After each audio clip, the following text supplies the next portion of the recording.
नमस्कार, आप देख रहे हैं डॉक्टर साहेब आपके साथ मैं हूं मुस्कान। दर्शकों, जब भी हम आईवीएफ की बात करते हैं तो लोगों की ये चाहत रहती है कि वो मनचाहे बच्चे पा सके। आज हम इसी बारे में जानेंगे विस्तार से, क्या आईवीएफ करके क्या कोई अपने मनचाहे बच्चे पा सकता है। कई बार ऐसा लोगों की चाहत रहती है कि हमें घुंघराले बाल चाहिए, मेरे ब्लू आइज चाहिए, तो ये सब पॉसिबल है आईवीएफ में या नहीं? इसी पे खास बातचीत करने के लिए आज हमारे साथ मौजूद है बिहार के जाने माने IVF specialist doctor Himanshu Rai. Sir नमस्कार, बहुत बहुत स्वागत है आपका। नमस्कार। सर, मैं आपसे जानना चाहूँगी, जब भी आईवीएफ की बात आती है तो लोग कहता है कि मनचाहे बच्चे हो सकते हैं।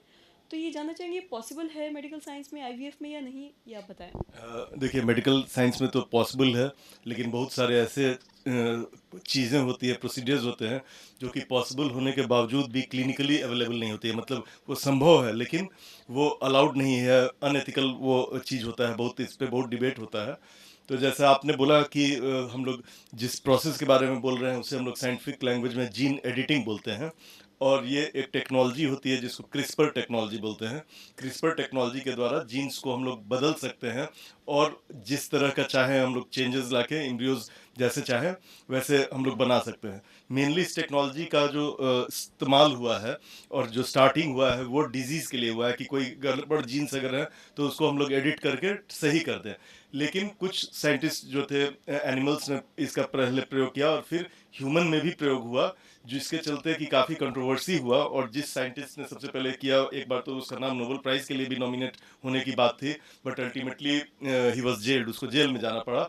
और उस पे हुआ कि नहीं, ये काम जो है ये हम लोग बहुत ज़्यादा इंटरवेन कर रहे हैं नेचर के साथ में, और इसके क्या दुष्परिणाम हो सकते हैं फ्यूचर में ये अभी हम लोग को पता नहीं है। और इसमें काफ़ी अभी रिसर्च की ज़रूरत है इसके पहले कि ये ह्यूमंस में क्लिनिकली यूज़ किया जाए। तो ये टेक्नोलॉजी अभी भी एक्सपेरिमेंटल है बट है संभव। इसके अलावा अगर हम लोग गैमीट डोनेशन की बात करें आईवीएफ के द्वारा या आईयूआई के द्वारा, तो उसमें ऐसा पॉसिबल है। और बहुत लोग हम लोग के पास आते हैं कि अगर उनका रंग ऐसा है जो उन्हें पसंद नहीं है और वो चाहते हैं कि उनका जो प्रोजिनी हो, बच्चा हो, वो दूसरे रंग का हो, और साथ साथ में उनको कोई मेडिकल प्रॉब्लम भी है जिसके चलते ये प्रोसीजर गैमीट डोनेशन की करने जा रहे हैं। तो उसमें हम लोग के पास काफ़ी इस टाइप का डिमांड्स आते हैं कि लंबा चाहिए बच्चा, या रंग साफ चाहिए, या बाल आँख का कलर ऐसा चाहिए। तो ये करने के लिए हम लोग को उस तरह के डोनर्स को खोजना पड़ता है और डोनर्स को मैच करके तब फिर ये हम लोग कर सकते हैं। लेकिन आपको पता है कि कभी भी इवन एक पेरेंट के भी जो बच्चे होते हैं वो डिसिमिलर होते हैं। और हो सकता है कि उसी माँ बाप का एक बच्चा सीधे बाल वाला हो, एक बच्चा घुंघराले बाल वाला हो, किसी का नाक पतला हो, किसी का नहीं पतला हो। तो गैमीट डोनेशन के द्वारा इसको हम लोग उतना ज़्यादा श्योरिटी के साथ नहीं ये कर सकते हैं।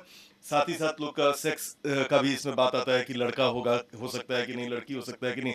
Again medically it is very very much easily possible. ये 20-25 साल से भी पुरानी टेक्नोलॉजी है जिसमें कि 100% गारंटी के साथ सेक्स सिलेक्शन किया जा सकता है। बट अगेन इंडिया में जैसे कि पीएनडीटी एक्ट के थ्रू के तहत मतलब ये बिल्कुल ही बैंड है, और ये नॉन बेलेबल ऑफेंस होता है both for the physician, treating physician, doctor के लिए भी, और जो पेशेंट डिमांड करता है उसके लिए भी।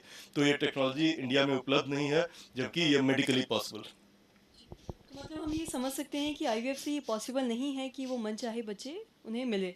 जी। और साथ ही सर, मैं आपसे ये भी जानना चाहूँगी, जब लोगों की बात आती है तो लोगों का एक वो होता है कि हमें ऐसे बच्चे चाहिए, वैसे चाहिए। तो जब भी कोई डोनर की बात आती है तो डोनर में आप लोग क्या कुछ देखते हैं? ये भी हम आपसे जानना चाहेंगे। देखिए अधिकतर लोगों का डिमांड होता है वो ऐसे तो टॉल डार्क हैंडसम बोला जाता है, बट टॉल फेयर हैंडसम का डिमांड सबसे ज़्यादा रहता है अगर हम लोग लड़कों की बात करें, स्पर्म डोनेशन की बात करें तो।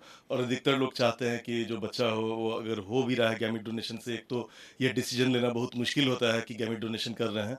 और उसमें कभी कभी ऐसा हुआ है 2 साल 4 साल में, जबकि कोई पेशेंट आके हम लोग को ये भी बोला है कि देखिए डॉक्टर साहब हम गैमीट डोनेशन लिए लेकिन मेरा बच्चा देखने में अच्छा नहीं है या ये नहीं है। तो हम लोगों ने भी सोचा कि जब गैमीट डोनेशन कर ही रहे हैं तो उसमें जो भी पेशेंट्स का मन है जिस तरह का लेने का, तो कुछ लोगों का तो रहता है कि अपने पार्टनर जो हैं, जो हस्बैंड हैं, उनसे मैच करता हुआ फीचर वाला डोनर चाहिए होता है। उसके लिए बाहर में सॉफ्टवेयर भी बने हुए हैं, जैसे आजकल फेशियल रिकॉग्निशन के सॉफ्टवेयर इतना आ रहे हैं कि हम लोग उसको मैच कर सकते हैं by facial recognition, but India में वो अवेलेबल नहीं है। प्लस पिछले साल एआरटी एक्ट के आ जाने के बाद से भी जो डोनेशन प्रोग्राम्स जो है वो सब स्लो काफ़ी हो गया है। और इसमें बहुत अभी तुरंत कुछ दिनों तक बहुत नए नए डेवलपमेंट्स की उम्मीद नहीं है। बट हम लोग तभी भी जो फिजिकली हम लोग ऐसे देख सकते हैं कि हाँ हाइट इतना होना चाहिए, कलर ऑफ हेयर अधिकतर तो यहाँ ब्लैक हेयर ही है और ब्लैक आइज ब्लैक है, बट ये सब हम लोग मैच कर सकते हैं। तो इन सब फीचर्स को मैच करके हम लोग या तो उसके जो पार्टनर हैं उनसे मिलते जुलते फीचर वाले डोनर को हम लोग सेलेक्ट करते हैं, या जो उन लोग को पसंद है कि नहीं मुझे ऐसा चाहिए भले पार्टनर कैसा भी हो, तो उस तरह का भी हम लोग डोनर सेलेक्ट कर सकते हैं। और औरतों में भी एग डोनेशन में भी यही सब बातें लागू होती हैं। सर बहुत बहुत शुक्रिया तमाम जानकारी देने के लिए।